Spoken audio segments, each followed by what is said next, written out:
Hello दोस्तों, स्वागत है आप सभी का एक और नई वीडियो में। आज मैं आप सभी के लिए एक बार फिर से एकदम बेहतरीन कहानी लेकर आ गया हूँ। दोस्तों, अगर आप इस वीडियो पर नए हो तो मेरे चैनल पर सब्सक्राइब ज़रूर करिएगा और उस वीडियो को भी लाइक ज़रूर करिएगा। और हाँ, अगर आपके साथ भी कभी कोई पैरानॉर्मल इंसिडेंट हुआ हो तो आप मुझे स्क्रीन पर दिख रही मेरी इंस्टा आईडी पर मैसेज ज़रूर करिएगा। दोस्तों, आज की कहानी लिखी है गोटू जी ने। आइए अब कहानी को शुरू करते हैं। मम मम कहाँ हो आप? क्या है बेटा, सुबह सुबह क्यों चिल्ला रहा इतना? आपको पता है ना, मेरी चीज़ संभाल कर रखा करो। क्या हुआ? संभाल कर जो रखी है तेरी चीज़ें? क्या संभाल कर रखी है माँ? मेरी किट बैग कहाँ पर है? मैंने थोड़े गुस्से में आकर अपनी मॉम से कहा, अरे बेटा रियान, यहीं पर होगा तुम्हारा किट बैग, और कहाँ जाएगा? मैंने हर जगह ढूंढ लिया, नहीं मिल रहा मुझे। आपको तो पता ही है कि आज हमारा मैच है क्रिकेट का। हाँ पता है उस्ताद जी। तो क्या? अगर आपको पता है तो ये बता दो, मेरी किट कहाँ पर है? यहीं कहीं पड़ी होगी, देख लो, तुम्हारी आंखें नहीं है क्या? इतना कहकर मेरी मॉम ठहाके मारकर हंसने लगी। मैं गुस्से में लाल पीला हो जाता हूँ और थोड़ी देर बाद रोने लगता हूँ। अरे बेटा, रो क्यों रहे हो? इतने बड़े हो गए तब भी पता नहीं रोने लग जाते हो। मेरी मॉम ने सहनशीलता के साथ मेरे से कहा, मुझे किट बैग चाहिए। इतना कहकर मैं फिर से रोने लगता हूँ। हाँ चलो, हम दोनों मिलकर उस किट बैग को ढूंढते हैं। अब तो खुश हो जाओ और अपनी मॉम की तरफ एक प्यारी सी मुस्कान दे दो। हाँ चलो चलो, दिल से मुस्कुरा दो, मेरी मॉम ने प्यार भरे शब्दों में मुझसे कहा। मैंने अपनी मॉम की तरफ मुस्कुरा दिया और साथ मिलकर उस किट बैग को ढूंढने लगा। हर जगह उसको ढूंढा लेकिन वो कहीं पर भी नहीं मिला। मैं हताश और निराश हो गया और सोचने लगा कि आखिर उसे कौन ले आ सकता है। मेरी मॉम ने मेरे कंधे पर हाथ रख कर कहा, ऐसे उदास मत हो बेटा, यहीं कहीं पड़ी होगी, मिल जाएगी। कहाँ है मॉम? यहीं पर, हर जगह तो ढूंढ लिया। मैं बहुत गुस्से में था और हूँ भी क्यों ना। आज ही के दिन मेरा मैच था। मॉम, आखिर ये काम कौन कर सकता है? मैंने पूछा। पता नहीं बेटा, कल ही मैंने तुम्हारे कमरे में रखी थी वो, अब पता नहीं कहाँ चली गई। ये उस गधी की बच्ची का काम तो नहीं है? कौन गधी की बच्ची बेटा? वही जो हर रोज आकर मेरे से लड़ती है। मैं थोड़ा गुस्से में आकर बोला। आरुषि? हाँ मॉम, वही गधे की बच्ची। फिर से मैंने गुस्से में कहा, छी छी, अपनी बड़ी बहन के बारे में कोई ऐसे कहता है क्या? और वो क्यों करेगी ऐसा? इसका तो मुझे नहीं पता, पर मुझे ऐसा शक हो रहा है कि उसने ही करा है। मैं भी जाकर पूछता हूँ। आरुषि, कहाँ हो तुम? मैं पूरे घर में ज़ोर ज़ोर से चिल्ला रहा था। मैं सीधे उसके कमरे में गया और बोला, आरुषि दी, क्या तुमने मेरी किट बैग देखी है कहीं पर? बोल जल्दी। मेरा गुस्सा सातवें आसमान पर है। सातवें आसमान पर है? पर मैंने तो कभी सातवां आसमान देखा ही नहीं बच्चू। देखो दी, मुझे गुस्सा मत दिलाओ और जो पूछ रहा हूँ उसका जवाब दे दो। अच्छा, ना दिया तो? अगर नहीं दिया तो हम आपको छोड़ेंगे नहीं, मैंने गुस्से में आकर कहा। अच्छा जी, तो मुझे नहीं पता तुम्हारी किट बैग कहाँ पर है। अब मेरे पास कोई चारा नहीं था सिवाय प्यार से बात करने के अलावा। मैंने कहा, दीदी बता दो ना, कहाँ छुपाया आपने वो किट बैग? हो, गधी की बच्ची कहने वाला कब से दीदी बोलने लगा? मुझे तो पता ही नहीं लगा। दीदी प्लीज़ मदद कर दो, बता दो कहाँ है, हाथ जोड़ता हूँ आपके आगे। अच्छा ठीक है, बता दूंगी, पर मेरी 2 शर्तें। बताओ। क्या शर्त है? सोच लो बच्चे, तुमसे ना हो पाएगा। मैं क्रिकेट के मैच के लिए कुछ भी कर सकता हूँ। ठीक है, पहली शर्त तो ये है, अपने कान पकड़ो और 20 उठक बैठक करो। चलो जल्दी जल्दी करो वरना मैच शुरू हो जाएगा। ठीक है। मैं उठक बैठक करते समय मन में सोच रहा था, कभी भी मेरा भी टाइम आएगा तब देखियो तो। Good boy. अब दूसरी शर्त ये है कि मुझे 500 रुपये चाहिए। क्या? 500? कहाँ से, कैसे 500? हाँ बच्चू, 500 रुपये जल्दी लाओ वरना टाइम हो जाएगा। मैं मजबूर था और उसके अलावा मेरे पास कोई और चारा नहीं था। मैंने झट से 500 रुपये निकाले और उसे दे दिए। ये लो, अब मेरा किट बैग लाओ। अभी लो। आरुषि ने अपने बेड के नीचे से निकाला और मुझे दे दिया। मैं जल्दबाजी में तैयार हो गया और बोला कि देख लूँगा तुझे। हाँ जा, पहले मैच खेल ले। मैं नाश्ता करके कॉलेज पहुँचा। कॉलेज पहुँचते ही सब दोस्त बोले, यार रेहान कहाँ रह गया था तू? बहुत लंबी कहानी है, मैच के बाद बताऊँगा। हाँ चलो। दोस्तों ने टीम बना ली है और मैच खेलना शुरू भी कर दिया है। इसके बाद हम लोगों ने मैच खेलना शुरू कर दिया। इस तरह अंत में खेलते खेलते हमारी टीम फाइनल पहुंच गई और अंततः महज वो मुकाबला हमने 3 रनों से जीत लिया। पूरी कॉलेज टीम ने हमारा धूमधाम से स्वागत किया और जीत की बधाइयाँ दी हमें। हम बहुत खुश थे। हमारी टीम के मुख्य सदस्य थे सूरज और झींगू। इनमें से झींगू बड़ा मजाकिया था। हम दोनों को खूब वो हम दोनों को खूब हंसाता वो हम सबको खूब वो हम सबको खूब हंसाता था वो हम सबको खूब हंसाता था वो हम सबको बहुत हंसाता था। साथ में हमारी कुछ फ्रेंड निशा और मुस्कान थी, जो कॉलेज में ही हमारे साथ पढ़ती थी।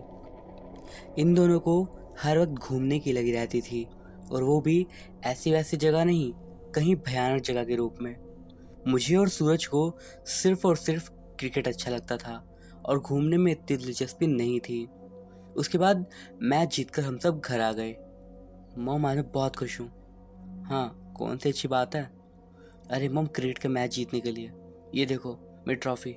अरे वाह मेरी शेर, ऐसे ही जीतते रहना, मेरी मॉम ने संतावना देते हुए कहा। आरुषि ने भी मुझे गले लगाया और बधाइयाँ दी।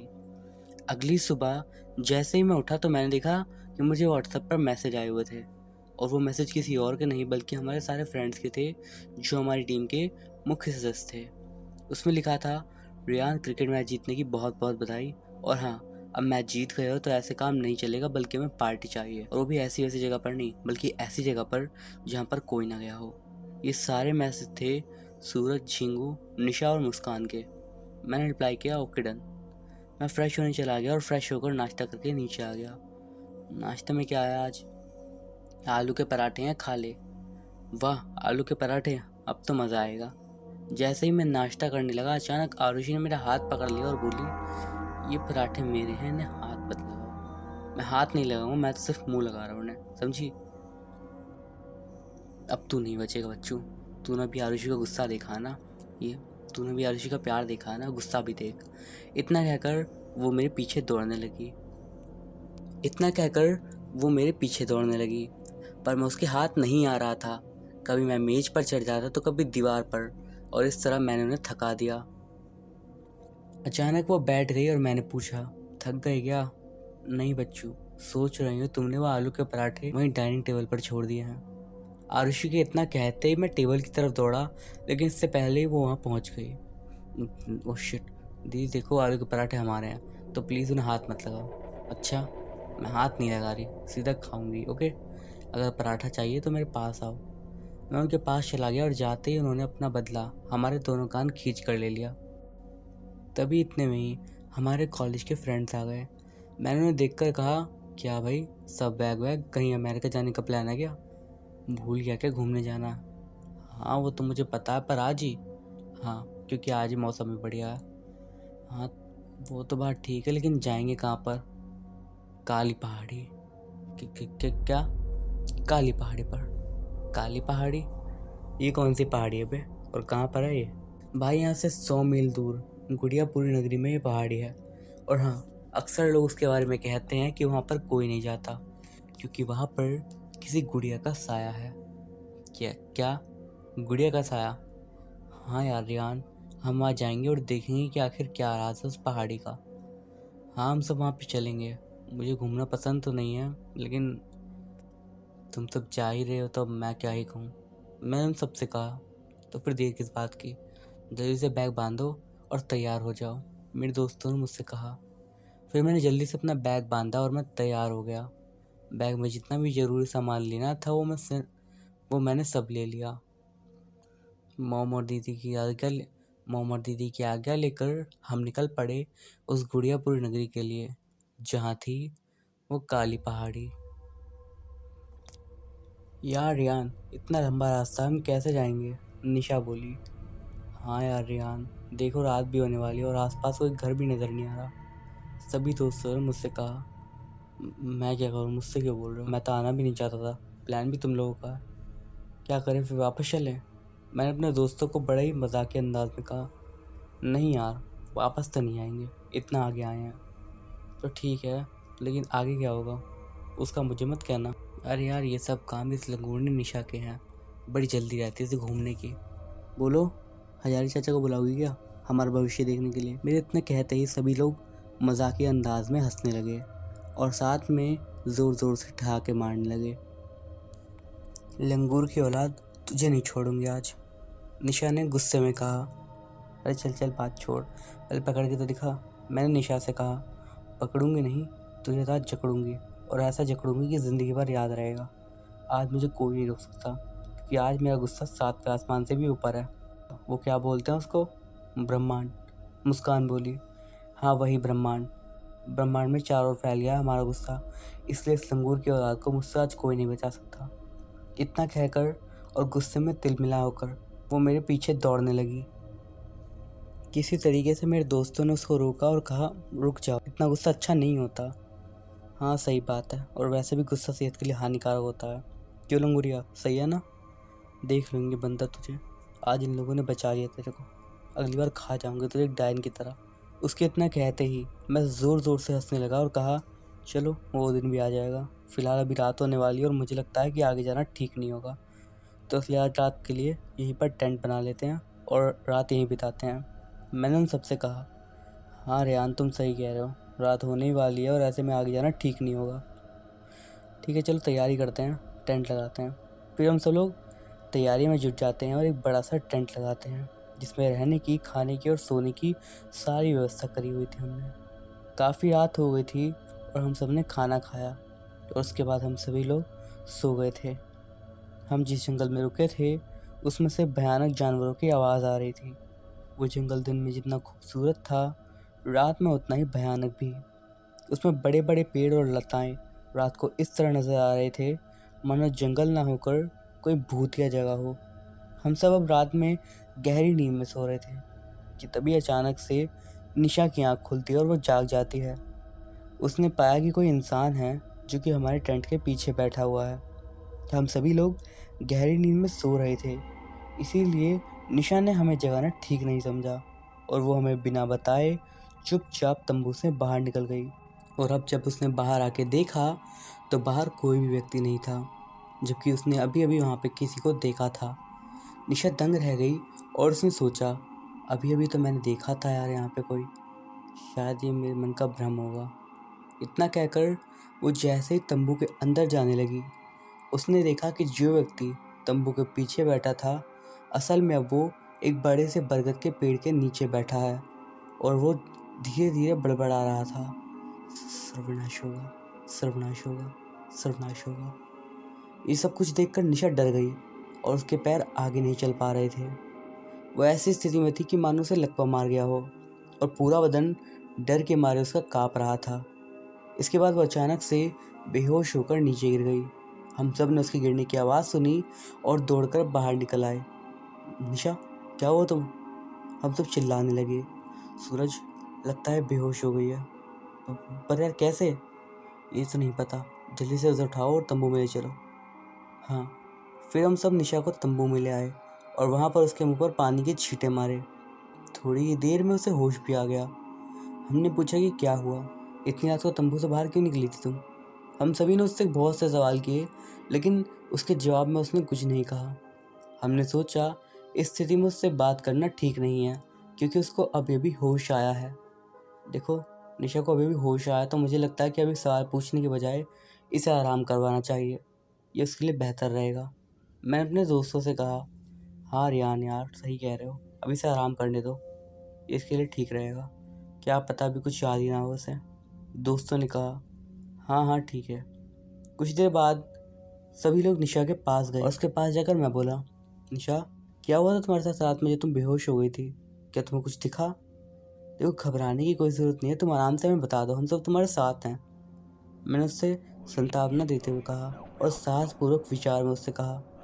इसके बाद निशा ने सारी बात हम सबको बताई जो कि रात को उसके साथ घटित हुई थी। कुछ पल के लिए तो हम सब ने भी इस बात पर गौर किया कि यार सर्वनाश होगा, पर किसका? लेकिन फिर हम सब ने इस बात को निशा का एक भ्रम मान के टाल दिया। निशा यार तुम्हारा भ्रम होगा, मुस्कान ने कहा। हाँ यार निशा, ऐसा कहाँ होता है, अब जो हो गया सो हो गया, कृपया हम सब आपसे अनुरोध करते हैं आगे इस बात पर बात ना करो। मैंने उन्हें कहा, हाँ रियान सही कह रहा है, और सुबह भी हो गई है, हमें आगे का सफ़र तय करना चाहिए। हाँ हाँ चलो भाई, वरना निशा का तो पता नहीं, आपको ज़रूर डायन दिख जाएगी।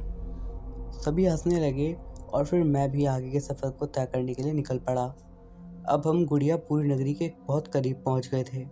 वहां से गुड़ियापुरी जाने के लिए 3 रास्ते बने हुए थे और हम सब असमंजस में पड़े हुए थे कि इनमें से कौन सा रास्ता वहाँ पे जाएगा।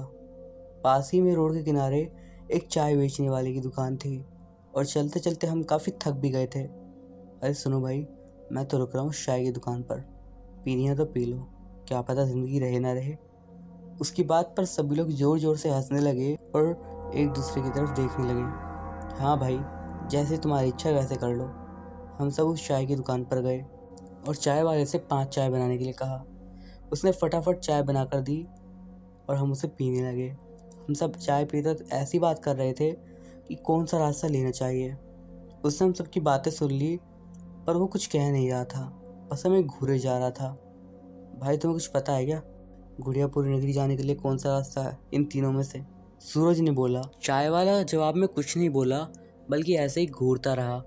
मैं समझ गया इसको कुछ तो पता है, लेकिन वो बता नहीं रहा। लगता है डील करनी पड़ेगी।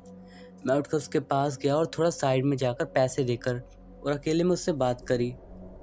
पैसे देते के साथ ही वो बोलने लगा, साहब रास्ता तो मैं आपको बता दूंगा, लेकिन आज तक जो भी उस नगरी में गया है वो वापस कम ही आया है, क्योंकि वहाँ पर किसी भूतिया गुड़िया का साया है। लेकिन अगर आप वहाँ जाना चाहते हो तो इस 2 नंबर वाले रास्ते से जाओ, लेकिन हाँ, वहाँ जाना मतलब मौके मुँह लगना, आगे आपकी मर्जी है। उसने मुझे इतना बताया और वापस अपनी दुकान पर आ गया। मैं भी अपने दोस्तों के पास आया और बोला, चलो इस दूसरे रास्ते से। लेकिन उस चाय वाले ने क्या बोला तुमसे, और वो भी अकेले में जाकर? मेरे दोस्तों ने मुझसे पूछा। मैंने उन्हें बताया कि मामला क्या है, और इस बात को सुनकर वो लोग भी थोड़ा घबरा गए। लेकिन इसके बाद उन सभी ने उत्सुकतापूर्वक कहा, चलो जो भी हो जाए, हम लोग वहाँ जाकर देखेंगे कि आखिर चक्कर क्या है इस पहाड़ी का। चाय वाले के बताए मुताबिक हम सब निकल पड़े उस 2 नंबर के रास्ते पे, जो कि था गुड़ियापुर नगरी का। हम सब ने बीच रास्ते में कहीं रुकना ठीक नहीं समझा, क्योंकि रात होने वाली थी और हम लगभग पहुंच ही गए थे उस नगरी के पास। इसीलिए हमने सफ़र जारी रखा और आखिर में जूझते जूझते उस सुनसान रास्ते को पार करते हम पहुंच ही गए उस नगरी में, जहां हमें तलाश थी उस काली पहाड़ी का पता लगाना था कि आखिर क्या राज है वहाँ का, क्यों लोग वहाँ जाने से घबराते हैं, और जो जाते हैं वो वापस क्यों नहीं आते।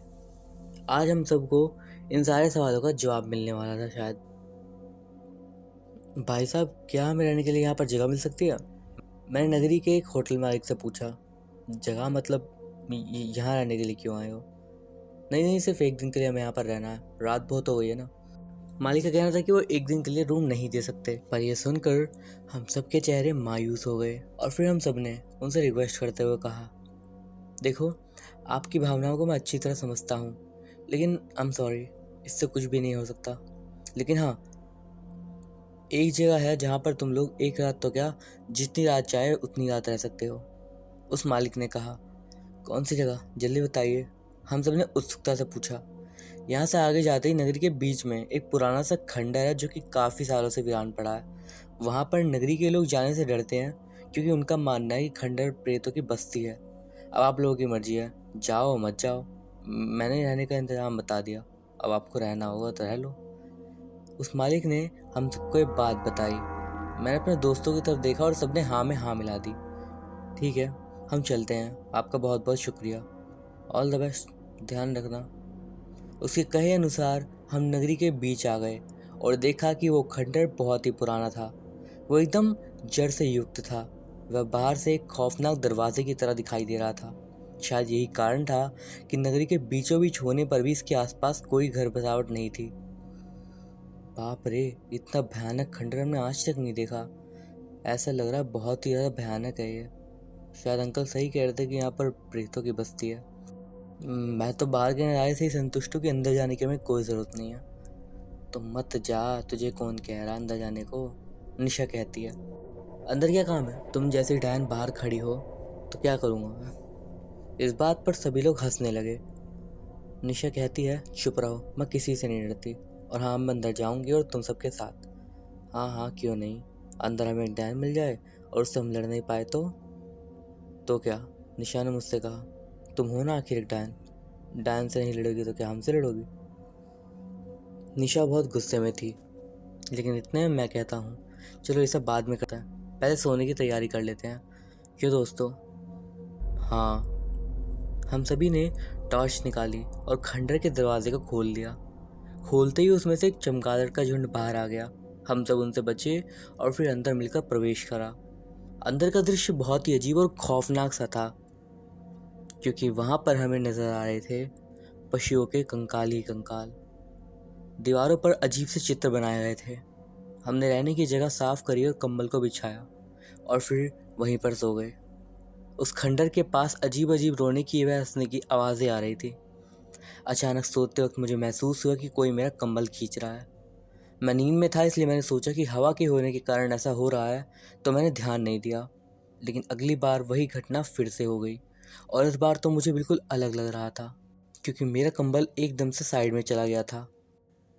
मैं सोचने लगा कि आखिर ऐसा कैसे हुआ, और मैं इस बात से थोड़ा घबरा भी गया कि आखिर किसने किया। मैंने घटना अपने दोस्तों को नहीं बताई, वो गहरी नींद में सो रहे थे, ऊपर से थके भी हुए थे, इसलिए सोचा कि इन लोगों को क्या परेशान करूं। सुबह हो गई, लेकिन अभी भी मैं इस बात के लिए हताश था कि आखिर कौन था जिसने मेरा कंबल खींचा था। अरे रियान, क्या हुआ? क्या सोच रहा है? आज सुबह से देख रहा हूँ कहाँ खोया हुआ है। सूरज कहता है। हाँ यार रियान, क्या हुआ? कोई बात है तो बताओ ना, सभी ने पूछा। नहीं, ऐसी कोई बात नहीं है, बस थोड़ा सा हेडेक है। चलो फ्रेश हो जाओ सब लोग, आगे भी जाना अभी। हाँ हाँ रियान। फिर हम सब सुबह के खिलने के साथ ही फ्रेश हो गए और जाकर एक चाय वाले की दुकान पर रुके। वहाँ पर झिंगू ने कहा, भैया ज़रा 5 चाय बना देना। हाँ भाई, बनाता हूँ। हम सभी ने चाय पी और खड़े हो गए। फिर सूरज कहता है, यार रियान, इतनी बड़ी नगरी में हमें कैसे पता लगेगा कि काली पहाड़ी है कहाँ पर? तुम चिंता मत करो, हम पता ज़रूर लगा लेंगे। सुनो भाई, ये काली पहाड़ी कहाँ पर है? मैंने चाय वाले से पूछा। ये सुनकर चाय वाला एकदम सहम गया और बोला, काली पहाड़ी? बेहतर रहेगा कि आप इस जगह का नाम ना लो और जहाँ से आए हो वहीं पर वापस चले आओ। चाय वाले ने सहम कर और थोड़ा डर कर हम सबसे कहा, पर देखिए, हम नहीं जाएंगे, क्योंकि हम उसी की तलाश में यहाँ पर आए हैं और उसका राज जाने बिना हम यहाँ से नहीं जाने वाले। हाँ हाँ भाई, अगर आप जानते हो तो प्लीज़ हमें थोड़ा बता दो कि कहाँ है वो पहाड़ी। मेरे सभी दोस्तों ने कहा, देखो मैं ज़्यादा कुछ तो नहीं जानता, लेकिन हाँ सुना है कि नगर के पीछे एक जंगल है और उसी जंगल से वहाँ का रास्ता जाता है। और हाँ, बहुत बार सुना है कि वहाँ पर 20 साल पहले किसी एक लड़की को गुड़िया समेत 3 नगरी वालों ने जिंदा जला दिया था और साया मंडराने की वजह से वहाँ का रास्ता तंत्र विद्या से बंद कर दिया गया था। इसलिए वहाँ जाने का सिर्फ एक ही रास्ता है और वह है जंगल से। आज तक जो भी उस रास्ते से गया है लौट कर तो कभी नहीं आया। मेरा काम था आपको बताने का, आगे आपकी इच्छा। देखो हम इतनी दूर आ गए हैं तो वापस तो नहीं जा सकते, मुस्कान ने कहा। हाँ यार रियान, मुस्कान ठीक कह रही है, हमें वापस नहीं जाना चाहिए। सूरज ने कहा, ठीक है तो चलो फिर, देर किस बात की। मैंने भी उन्हें कहा, और बाय द वे अगर चुड़ैल ला भी गई तो डरने की कोई ज़रूरत नहीं है, क्योंकि हमारे पास पहले से ही है एक चुड़ैल। इतना कहते ही सब लोग ज़ोर ज़ोर से हंसने लगे, और वो भी ठहाके मार कर। चलो चलो, अभी हंसने का टाइम नहीं है, चलते हैं। हम सब निकल पड़े नगरी के पीछे उस पार जहाँ वो जंगल था, और वहीं से होकर वो रास्ता जाता था। यार रियान, लेकिन अगर उस पहाड़ी पे सच में कुछ उल्टा सीधा मिल गया तो? सूरज ने कहा। यार तू टेंशन क्यों ले रहा है? वैसे भी हमारे पास एक चुड़ैल है तो संभाल लेगी सब कुछ। हाँ, मैं ही दिखती हूँ तुम्हें चुड़ैल, और यहाँ पर और कोई तो है ही नहीं। निशा मुंह फेरते हुए कहती है, और कोई दिख रहा है तुम्हें? अब तुम्हारी शक्ल चुड़ैल जैसी तो हम क्या करें? मैं अपने दोस्तों की तरफ हंसकर बोला। बहुत ही धीमी आवाज़ में सभी लोगों ने जवाब दिया, हाँ भाई सही बात है, आप लोग भी इस बंदर के साथ हो, ये मैंने कभी नहीं सोचा था। मैं जा रही हूँ तुम लोगों से आगे, मेरे पीछे मत आना। निशा गुस्से में कहकर हमसे आगे निकल गई। रुको, कहाँ जा रही हो? मजाक कर रहे थे यार, आखिर दोस्तों की बात को कब से सीरियस लेने लगी। हम उसके पीछे पीछे चलते हुए कह रहे थे, अब मैं नहीं रुकने वाली, चाहे तुम जो भी कहो, मैं जा रही हूँ तो जा रही हूँ, मुझे कुछ नहीं सुनना। शायद इस बार निशा ने हमारी बात को बहुत सीरियस ले लिया था। निशा रुक जाओ, उस पहाड़ी पर अकेले मत जाओ। वो तो रुकने का नाम ही नहीं ले रही थी, बल्कि दौड़े जा रही थी, और कुछ दूरी पर जाकर एकदम से वो रुक। हम सभी उसे रुका देखकर राहत की सांस ली। अब क्या हुआ? अचानक कैसे रुक गई चुड़ैल? पैरों तले जमीन खिसक गई क्या? लेकिन ये क्या, एकदम से वो वहाँ से भाग गई, और पता नहीं ऐसा भागी कि कहाँ भागी, पता ही नहीं चला। अरे रुको आफत की बुढ़िया, कहाँ भाग रही हो? मुस्कान कहती है, रियान वो देखो, वो काली पहाड़ी। निशा उसकी तरफ ही जा रही है, हमें उसे रोकना चाहिए। अकेला जाना खतरे से खाली नहीं होगा। हाँ हाँ चलो दोस्तों, जल्दी चलो। अब हम सब निशा के पीछे दौड़ने लगे। काली पहाड़ी हमें साफ दिख रही थी। ऐसा लग रहा था कि शायद निशा पहुंच जाएगी हमसे पहले। अब निशा एकदम उस पहाड़ी के दरवाजे के सामने थी। निशा प्लीज़ अंदर मत जाओ, हम सब एक साथ जाते हैं। मैं कुछ भी नहीं सुनने वाली, चाहे कुछ भी हो जाए मैं अंदर जाकर रहूँगी, और वो भी अकेले। वो एकदम से बदली हुई थी। निशा प्लीज़ रुक जाओ। हम सब भागते हुए आ ही रहे कि निशा ने अपना कदम पहाड़ी के अंदर रख लिया। चारों ओर सन्नाटा था और पहाड़ी का मंजर बहुत ही भयानक था। मकड़ी के जाले और जलती मशालें एक ऐसा संकेत दे रही थी कि मानो शायद इस जगह पर काफ़ी सालों से कोई नहीं आया था। हर तरफ इंसानों की मुंडियाँ बिखरी हुई थी और चमगादड़ों की आवाज़ आ रही थी। निशा कहाँ हो तुम? हम सब उसे पुकार रहे थे। पहाड़ी में बहुत सारे कमरे थे, जैसे कोई पहाड़ी ना होकर भूल भुलैया हो। निशा को हमने हर तरफ ढूंढा, लेकिन कहीं पर भी उसका पता नहीं चला। अब हम सब लोग घबरा गए थे और सोचने लगे थे कि आखिर वो कहाँ गायब हो गई। इतने सारे कमरों में हम कैसे ढूंढेंगे उसे? दोस्तों, इस तरह तो हम निशा को शायद कभी नहीं ढूंढ पाएंगे, क्योंकि यहाँ पर हर कमरे के पीछे एक कमरा है। इसलिए हम सबको अलग अलग होकर ढूंढना पड़ेगा, ताकि उसे ढूंढने में थोड़ी आसानी हो। मैंने उन सबको सहनशीलता के साथ कहा, हाँ यार रिहान, तुम सही कह रहे हो, हमें उसे अलग अलग होकर खोजना चाहिए। हाँ सूरज और मुस्कान, तुम उस कमरे की तरफ जाओ, मैं और झिंगू इस सुनसान वाले कमरे में जाते हैं। हम चारों ने दो दो की टीम बना ली और हर कमरे में निशा की तलाश करने लगे। झिंगू यार, एक काम करो, इस वाली मशाल को उठा लो। हाँ मैं ले लेता हूँ। उसके बाद उसने मशाल ली और हम आगे बढ़ने लगे। इस पहाड़ी में एक कमरा पार करो तो पता नहीं कैसे एक और कमरा उसके पीछे पहले से मौजूद था। इस तरह हम सभी कमरों में ढूंढते रहे, लेकिन अभी तक उसका पता नहीं चल रहा था। उधर मुस्कान और सूरज का भी कोई पता नहीं था। अचानक मेरी नज़र एक बड़े से पत्थर की तरफ जा पड़ी, जो कि एक बड़े से सुनसान कमरे में पड़ा था। इतनी बड़ी पहाड़ी में वो अकेला ही एक ऐसा कमरा था जिसमें ऐसा पत्थर था। बाकी सब में सिवाय कंकालों के कुछ भी नहीं था। सूरज, मुस्कान, जल्दी आओ। वो दोनों जल्दी से हमारे पास आ गए। क्या हुआ भाई, कुछ पता चला क्या? हम दोनों ने पूछा। सभी जगह ढूंढा, लेकिन उसका कोई पता नहीं चल रहा है। आखिर वो कहाँ चली गई? उन दोनों का भी यही जवाब था। जरा गौर से देखो इस कमरे को। ये अकेला ही ऐसा कमरा है जहाँ पर ये ऐसा अजीब सा पत्थर है। इसकी शेप काफ़ी ज़्यादा अजीब लगती है। हाँ यार, ये तो हमने सोचा ही नहीं, क्योंकि बाकी सब में तो सिर्फ कंकाल ही हैं। चलो उसे हटाकर देखते हैं क्या होता है। दोस्तों, ये कहानी जारी रहेगी। अब तक की कहानी आपको कैसी लगी, कमेंट्स के ज़रिए ज़रूर बताइएगा। इस कहानी का पार्ट 2 2 से 3 दिन में ही मेरे चैनल पर आपको मिल जाएगा। वीडियो को लाइक करना और शेयर करना बिल्कुल मत भूलिएगा। मैं अभिषेक, मिलता हूँ आपसे इस कहानी के सेकंड पार्ट में। तब तक के लिए बाय।